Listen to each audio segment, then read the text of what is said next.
Good day everyone. My name is Alinio Fuentes Lambo and now I'm going to recite the 10 Commandments as a driver. First, I will not drive when drunk, nor drowsy, nor fatigued. 2. I will not pass without care on curbs, nor hills, nor the view is unseen by my eyes. 3. I will not violate speed laws, nor exceed speed limits. 4. I do not disobey highway signs and traffic signals. 5. I do not make a twist without signaling my intention. 6. Do not accelerate my speed at school, playgrounds, hospital, and other danger zones. 7. I will not be careless when crossing at intersection. 8. I do not glare my headlights on approaching cars at night. 9. I slow down when twilight comes and unsafe road conditions are before me. 10. I will be courteous and respectful of the right of every drivers and pedestrians. And 10 commandments as a self-traveler. 1. Thou shalt not gaze at thy phone. 2.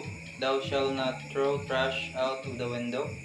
3. Thou shalt not or never drive intoxicated. 4. Thou shalt not take it any chance. 5. Thou shalt buckle up thy kids.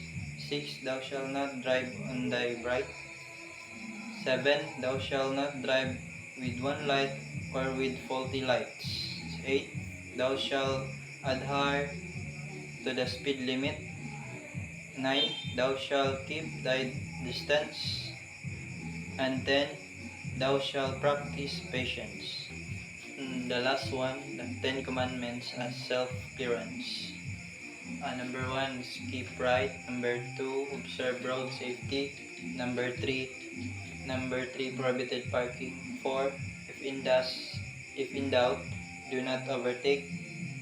5, the bus stop rule, lining up on the bus stop zone.